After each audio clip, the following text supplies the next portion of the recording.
When we finished writing the script for Red vs. Blue, I Love You, we felt like we had a special kind of town and unique characters, and the style kind of demanded that we tell it in a little bit different way. And I thought maybe projection mapping might be a cool way to do that. We had seen projection mapping performance when we were in Puerto Rico, so when Shelley said she wanted to do Red vs. Blue as a projection mapping project, I was totally into it. And I thought we'd tell it in a narrative, rhyming, whimsical way, kind of like a Dr. Seuss story. And I thought we did some auditions, and we found a great voice talent named Byron who brought this grandfatherly bedtime kind of feel to the story. They labored all day, brick by brick, until a wall was erected that was tall and thick. And so we went with that. We went with the children's storybook style throughout. We have bright colors, simple shapes. Overall, it's just very playful. And when we pitched the story, we were lucky to meet Brian. And Brian had previous experience doing projection mapping installations, and so he gave us a real jump start, and we've been jumping ever since. We have been jumping. The project started traditionally enough. We held auditions to find our actors. The big challenge, though, was that they'd be wearing a bodysuit, which covers their entire body, including their face, which means that they won't be able to use facial expressions to convey emotion.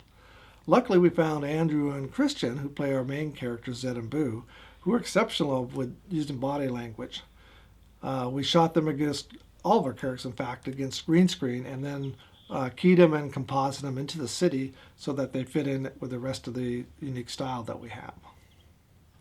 And concurrently, we started learning the projection mapping software. This is probably a good time to explain what projection mapping is. According to Wikipedia, projection mapping, also known as video mapping, is a projection technology used to turn objects, often irregularly shaped, into a display surface for video projection. By using specialized software, a 2- or 3-dimensional object is spatially mapped with a video image. Wow, that sounds very complicated.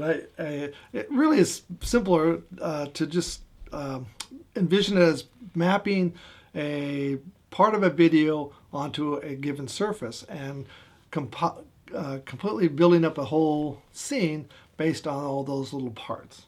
That doesn't sound any easier. It doesn't sound easy at all. That sounds worse. Okay. But she's going to show you how to do it. Let me show you a simple example of how we can map video. What you're looking at right now is a big rectangular blank block in the middle of the room. And what we're going to do is map video onto the front of it and onto the side of it. First, we must define the slices of the video that we want to map. I'm selecting 2 faces. Next, we bring up the mapping interface and position the video slices onto the geometry, in this case onto our block. We do that by positioning the video on the display in an area that corresponds to the projector that we want to project from. Obviously, you can only illuminate something if there's the surface there to project onto. So in this case, our block provides that surface. Now I'm moving the side slice to the left. That will make it go out of the left projector. The projector is positioned and pointing in a direction that can illuminate the side of the block. Here you see the project for Red vs. Blue. It's broken down into 8 columns and 23 layers. And those layers are then combined and chopped up in slices like I showed you, and we end up with about 30 or 40 slices per scene. And so essentially we end up with somewhere around 250 slices to do our show. So you can see that the complexity adds up very quickly. One of the challenges of projection mapping is ensuring one or more projectors can illuminate all the surfaces of a set. You can't have someplace that's in shadow. So to do the analysis, we built a virtual set in Maya, including the cone of illumination for each projector. After we were satisfied it was going to work, we went ahead and built the scale model of our town.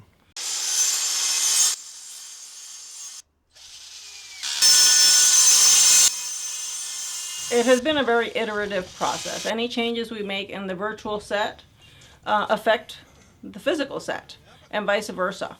And each layer has to be rendered separately, sometimes individual objects, so that they can be composited with the software.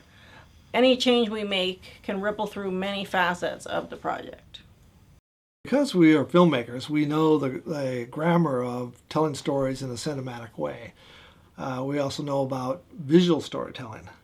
The challenge with projection mapping is that essentially the whole set is shown at any given time. It's a little bit like theater. There's no such thing as a close-up. There's no such thing as a camera move because the audience is seeing the entire set the whole time. So we try to find unique ways to tell the story to bring attention to the main characters and to their emotional states. Red vs. Blue turned out to be more complicated, I think, than we thought it was going to be. But we had a great cast and crew who came out not only for the fun parts, but also got us through some major technical hurdles. We're part of the Scary Cow Filmmaking Collective, which means we help each other make films. Everybody that worked on the project was a volunteer. They believed in the project, they wanted to work on the project, and they brought their enthusiasm and also a ton of expertise. Scene 13, shot 1, take 4. Painting, take 4. Right. Right the tone! Right the tone!